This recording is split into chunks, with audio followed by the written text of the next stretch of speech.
ಶ್ರೀ ಶಿವಪುರಾಣ ಯುದ್ಧಖಂಡ. ಶೌನಕಾದಿ ಮಹರ್ಷಿಗಳೆಲ್ಲರೂ ಅತ್ಯಂತ ಶ್ರದ್ಧೆಯಿಂದ ಶ್ರೀ ಶಿವಪುರಾಣ ಗತವಾದ ಘಟನೆಯನ್ನು ಕೇಳುತ್ತಿದ್ದರು. ಕುಮಾರಖಂಡವು ಮುಗಿದಿದ್ದು ಇನ್ನೂ ಸ್ವಲ್ಪ ಕಾಲವಿದ್ದುದರಿಂದ ಅನಂತರ ಯುದ್ಧಖಂಡವನ್ನು ಮುನಿಗಣಗಳ ಕೋರಿಕೆಯ ಮೇರೆಗೆ ಸೂತ ಮಹರ್ಷಿಗಳು ಹೇಳಲು ಆರಂಭಿಸಿದರು. ತ್ರಿಪುರಾಸುರ ಸಂಹಾರ. ಹಿಂದೆ ಕುಮಾರಸ್ವಾಮಿಯ ಕೈಯಲ್ಲಿ ಹತನಾದ ತಾರಕಾಸುರನಿಗೆ ತಾರಕಾಕ್ಷ, ವಿದ್ಯುನ್ಮಾಲಿ ಮತ್ತು ಕಮಲಾಕ್ಷ ಎಂಬ 3 ಜನ ಮಕ್ಕಳು. ಆ ಮೂರುವರು ಅತ್ಯಂತ ಬಲವಂತರು, ಮಹಾವೀರರು ಆಗಿದ್ದರು. ತಮ್ಮ ತಂದೆಯ ಮರಣಕ್ಕೆ ಕಾರಣರಾದ ದೇವತೆಗಳ ಮೇಲೆ ಸೇಡು ತೀರಿಸಿಕೊಳ್ಳುವ ಸಲುವಾಗಿ ಆ ಮೂರುವರು ಬ್ರಹ್ಮನನ್ನು ಕುರಿತು ತಪಸ್ಸನ್ನಾಚರಿಸಿ ಆತನನ್ನು ಮೆಚ್ಚಿಸಿದರು. ಬ್ರಹ್ಮನು ಪ್ರತ್ಯಕ್ಷನಾಗಿ ವರವನ್ನು ಕೋರಿಕೊಳ್ಳೆಂದನು. ಮೂವರು ಅಸುರರು ಮುಕ್ತಕಂಠದಿಂದ ಒಂದೇ ತರಹದ ವರವನ್ನು ಕೋರಿದನು. ಅವರ ಪ್ರಕಾರ ಅದುವರೆಗೂ ಯಾರಿಗೂ ಇರದಂಥ ಯಾವ ದಿಕ್ಕಿನಲ್ಲಾದರೂ ಸಂಚರಿಸುವಂತಿರುವ 3 ದಿಕ್ಕುಗಳನ್ನು ನಿರ್ಮಿಸಿಕೊಡುವುದಲ್ಲದೆ ಆ 3 ದಿಕ್ಕುಗಳು ಒಂದೇ ಪ್ರಾಂತ್ಯದಲ್ಲಿ ಸಂಚರಿಸುವಾಗ ಮಟಮಟ ಮಧ್ಯಾಹ್ನದ ವೇಳೆ ಸರ್ವದೇವತೆಗಳ ಸಾರ್ವಭೌಮನು ಶಿವನು ಅತ್ಯಂತ ಅಲೌಕಿಕ ರಥದಲ್ಲಿ ಕುಳಿತು ಒಂದು ಅಪೂರ್ವ ಬಾಣದಿಂದ ವಧಿಸಿದರೆ ಮಾತ್ರವೇ ತಾವು ಮರಣ ಹೊಂದಬೇಕೆಂದು ವರವನ್ನು ಅನುಗ್ರಹಿಸಬೇಕೆಂದು ಕೋರಿದರು.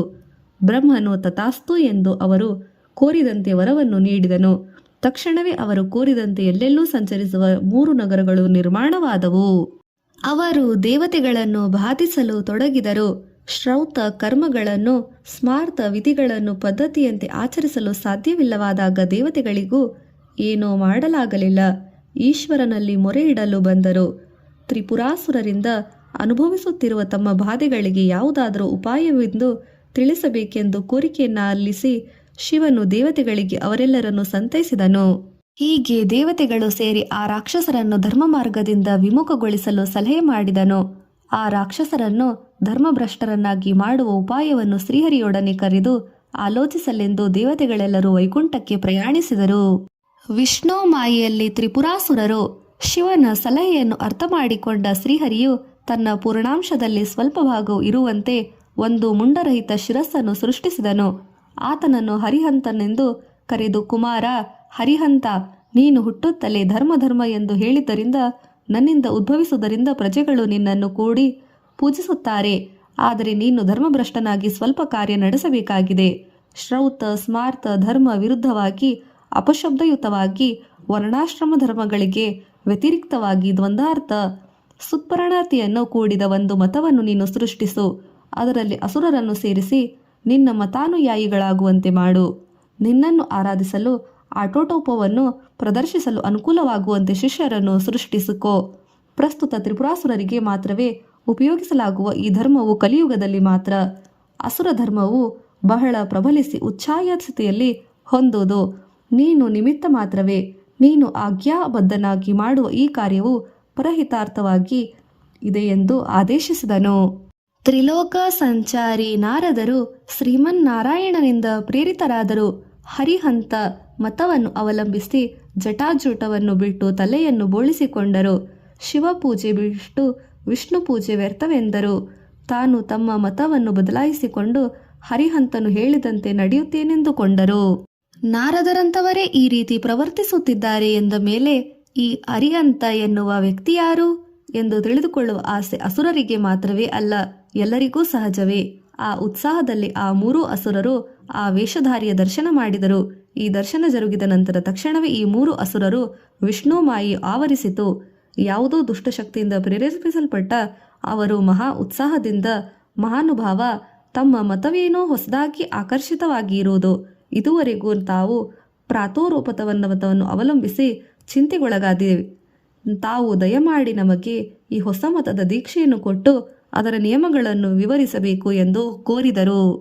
ಧರ್ಮಾಚ್ಯುತಿಯನ್ನು ಉಂಟು ಮಾಡಲೆಂದು ಆವಿರ್ಭವಿಸಿದ ಆ ಮತದಿಂದ ಪುಣ್ಯ, ನೀತಿ, ನಿಯಮಗಳಲ್ಲಿ, ಆಚಾರ ವ್ಯವಹಾರಗಳಲ್ಲಿ ಬಹಳ ಮಾರ್ಪಾಡು ಸಂಭವಿಸಿತು.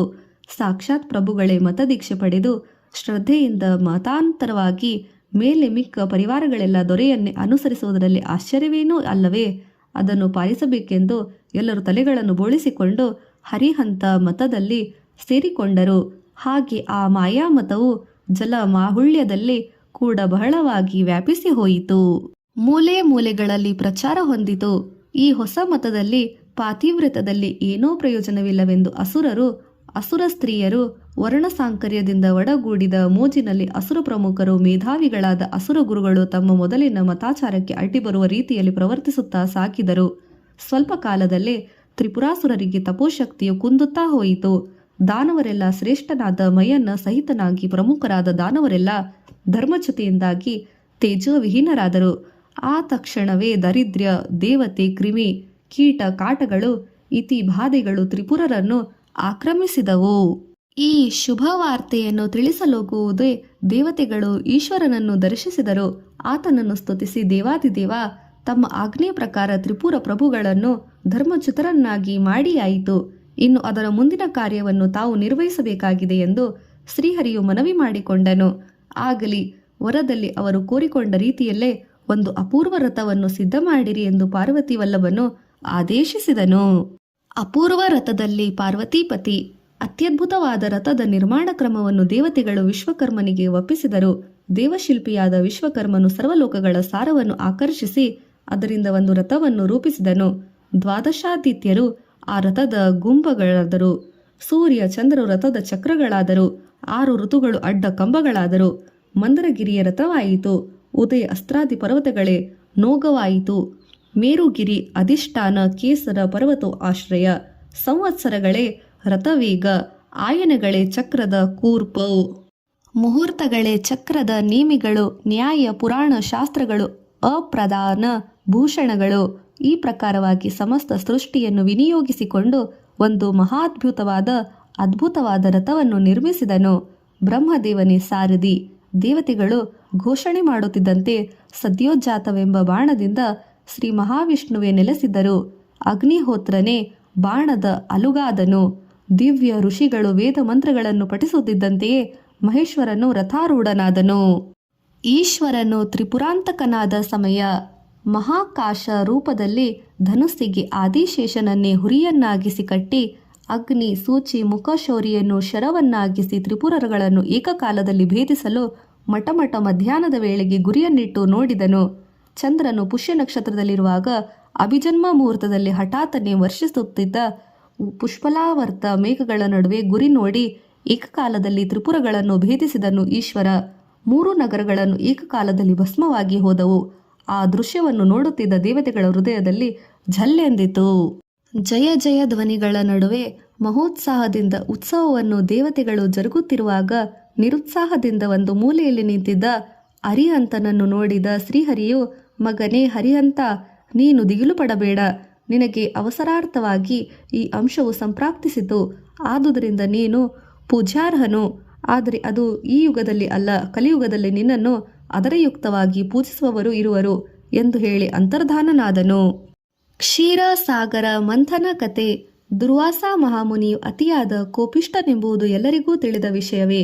ಹಾಗೆ ಆತನು ಮಹಿಮಾನ್ವಿತನು, ದಶ್ಯವಾಕುಳವನು. ಹಿಂದೆ ಒಂದು ಸಾರಿ ಆತನು ದೇವೇಂದ್ರನಿಗೆ ಕೊಟ್ಟ ಅಪರೂಪದ ನೈರ್ಮಾಲ್ಯ ಪುಷ್ಪಮಾಲಿಕೆಯನ್ನು ಕಾಡಿನ ಆನೆಯೊಂದು ಹಾಳಿ ಮಾಡಿದ ವಿಚಾರವನ್ನು ಯಾರಿಂದಲೂ ತಿಳಿದು ದೇವೇಂದ್ರನಿಗೆ ತಿಳಿದು ಹೇಳಿಯಾದರೂ ನಿರ್ಲಕ್ಷ್ಯವನ್ನು ಮಾಡಿದನೆಂದು ದೇವಜಾತಿಯನ್ನೆಲ್ಲ ಸೇರಿಸಿ ಶಪಿಸಿದನು. ದೇವಗಣಗಳಾದ ನಿಮಗೆ ಈ ಮಧ್ಯೆ ಮುನೀಂದ್ರರೆಂದರೆ ಲಕ್ಷ್ಯವಿಲ್ಲದೆ ಹೋಗಿದೆ. ಸ್ವರ್ಗಲೋಕದಲ್ಲಿ ಸುಖ ಭೋಗವನ್ನು ಅನುಭವಿಸುತ್ತಾ ಮೆರೆಯುತ್ತಿದ್ದೀರಿ. ನಿಮ್ಮ ಪ್ರಭುವು ಹಾಗೆಯೇ. ಆತನಿಗೆ ಎಷ್ಟೋ ವಿವರವಾಗಿ ಹೇಳಿಯೂ ಕೂಡ ಪರಮಶ್ರೇಷ್ಠವಾದ ಪುಷ್ಪಮಾಲಿಕೆಯನ್ನು ಆನೆಯ ಪಾಲು ಮಾಡುವುದರಿಂದ ಮಾಡಿದ್ದುದಕ್ಕೆ ಇದೇ ನನ್ನ ಶಾಪ. ಸ್ವರ್ಗದಿಂದ ಉತ್ತಮೋತ್ತಮವಾದ ವಸ್ತುಗಳೆಲ್ಲವೂ ಸಮುದ್ರದಲ್ಲಿ ಮುಳುಗಿ ಹೋಗಲಿ, ಲಕ್ಷ್ಮಿಯೂ ಸಹ ಸಮುದ್ರದ ಪಾಲಾಗಲಿ ಎಂದು ಮುನೀಂದ್ರನು ಶಪಿಸಿದನು. ಅಷ್ಟೇ, ಸ್ವರ್ಗದಿಂದ ಅಲ್ಲಿದ್ದ ಅಮೃತದ ಗಡಿಗೆ, ಚಿಂತಾಮಣಿ ರತ್ನ, ಕಲ್ಪವೃಕ್ಷ, ಕಾಮಧೇನು ಮೊದಲಾದ ವಸ್ತುಗಳೆಲ್ಲ ಸಮುದ್ರದ ಪಾಲಾಯಿತು ಮತ್ತು ಲಕ್ಷ್ಮಿಯು ಸ್ವರ್ಗವನ್ನು ತ್ಯಜಿಸಿ ಸಮುದ್ರವನ್ನು ಸೇರಿದಳು. ತಾನು ಮಾಡಿದ ಪರಿಪಾಟಲವನ್ನು ಕ್ಷಮಿಸಿ ಎಂದು ಕೇಳಲು ಕೂಡ ಅರ್ಹತೆಯನ್ನು ಕಳೆದುಕೊಂಡ ದೇವೇಂದ್ರನು ಖಿನ್ನವದನನಾಗಿ ಏನೂ ಮಾಡಲು ತೋಚದೆ ತನ್ನ ದುಷ್ಕರ್ಮವನ್ನು ನಿಂದಿಸಿಕೊಳ್ಳುತ್ತಾ ಇದ್ದನು. ದೇವತೆಗಳಿಗೆಲ್ಲವೂ ಅಮೃತ ಆಹಾರವಲ್ಲವೇ? ಅದು ಎಲ್ಲಿದ್ದರೇನು? ಇದ್ದರೆ ಚೆನ್ನಾಗಿರುತ್ತಲ್ಲವೇ? ಕಲ್ಪವೃಕ್ಷವು ಕೇಳಿದುದನ್ನೆಲ್ಲ ಕೊಡುತ್ತಿದ್ದು, ಅದು ಇಲ್ಲದಿದ್ದರೆ ರಂಭಾಸಿ ಅಪ್ಸರಾ ಸ್ತ್ರೀಯರೆಲ್ಲರೂ ಕೂಡ ಸಮುದ್ರ ಗರ್ಭವನ್ನು ಸೇರಿ ಹೋದ ಮೇಲೆ ದೇವೇಂದ್ರನಿಗೆ ಈ ಆಪತ್ತನ್ನು ದೇವಗುರುವಾದ ಬೃಹಸ್ಪತಿಯೊಬ್ಬರೇ ಯೋಚಿಸಿ ಉಪಾಯವನ್ನು ಉಪದೇಶಿಸಬಲ್ಲರೆಂದು ತೋಚಿ ಆತನ ದರ್ಶನ ಮಾಡಿದನು. ಎಷ್ಟು ತೀವ್ರವಾಗಿ ಯೋಚಿಸಿದರೂ ಏನೂ ತೋಚದೆ ದೇವೇಂದ್ರನ ಸಹಿತ 3 ಕೋಟಿ ದೇವತೆಗಳನ್ನು ಕರೆದುಕೊಂಡು ಬೃಹಸ್ಪತಿಯು ಬ್ರಹ್ಮಲೋಕವನ್ನು ಸೇರಿದನು. ಬ್ರಹ್ಮದೇವನು ಅವರೆಲ್ಲರನ್ನು ನೋಡಿ, ಮುಖ್ಯವಾಗಿ ದೇವೇಂದ್ರನನ್ನು ನೋಡಿ, ಇದೆಲ್ಲ ನಿನ್ನ ಸ್ವಯಂಕೃತ ಅಪರಾಧವೇ, ದೇವರಾಜನಾಗಿ ಬುದ್ಧಿಯನ್ನು ಕಳೆದುಕೊಂಡು ಮಾಡಿದ ಕೆಲಸ. ಯಾವ ದೇಶದಲ್ಲಾಗಲಿ ಯಾವ ಕಾಲದಲ್ಲಾಗಲಿ ರಾಜನು ಪೋರುಪಾಟು ಮಾಡಿದರೆ ಅದು ಎಲ್ಲರಿಗೂ ಕೂಡ ಕಳಂಕವನ್ನು ಉಂಟು ಮಾಡುವುದು. ಇದು ಕಾಲವು ನಿರೂಪಿಸಿದ ಸತ್ಯವು, ಇದಕ್ಕೆ ಬದಲಿಲ್ಲ. ದುರ್ವಾಸರು ಮುನಿಶ್ರೇಷ್ಠರು. ಇತರ ಮುನಿಗಳಿಗೆ ಕೋಪವು ತಪೋಕ್ಷೀಣತೆಗೆ ಕಾರಣವಾದರೆ ಅವರಿಗೆ ಅದೇ ಬಲಕಾರಿಯಾದದ್ದು. ತಿಳಿದೋ ತಿಳಿಯದೋ ಮಾಡಿದ ತಪ್ಪು ಇದು ಎಂದು ದೇವೇಂದ್ರನು ನಾನಾ ವಿಧವಾಗಿ ಛೀಮಾರಿ ಮಾಡಿದರು. ಉಪಾಯವನ್ನು ಕಂಡುಹಿಡಿದ ದಾರಿ ತೋರಿಸು ಎಂದು ಬೇಡಿದರೆ, ಬಹಳ ದೂರುತ್ತಿದ್ದೀಯಾ? ಒಳ್ಳೆಯದಾಗಿದೆ. ನೀನು ಪಿತಾಮಹನು, ಎಲ್ಲರಿಗಿಂತಲೂ ಹಿರಿಯನು. ನಾವೇನು ತಪ್ಪು ಮಾಡಿದೆವು? ಆದರೂ ಪ್ರಸ್ತುತ ಈ ಪರಿಸ್ಥಿತಿಯನ್ನು ಗಂಭೀರವಾಗಿ ಪರಿಗಣಿಸು ಪರಮೇಷ್ಠಿ ಎಂದು ಬೃಹಸ್ಪತಿಯು ಬೇಡಿಕೊಂಡನು. ವಾಸ್ತವವಾಗಿ ವಿಧಾತನು ಬಳಿ ಕೂಡ ಅದಕ್ಕೆ ಪರಿಹಾರವಿರಲಿಲ್ಲ.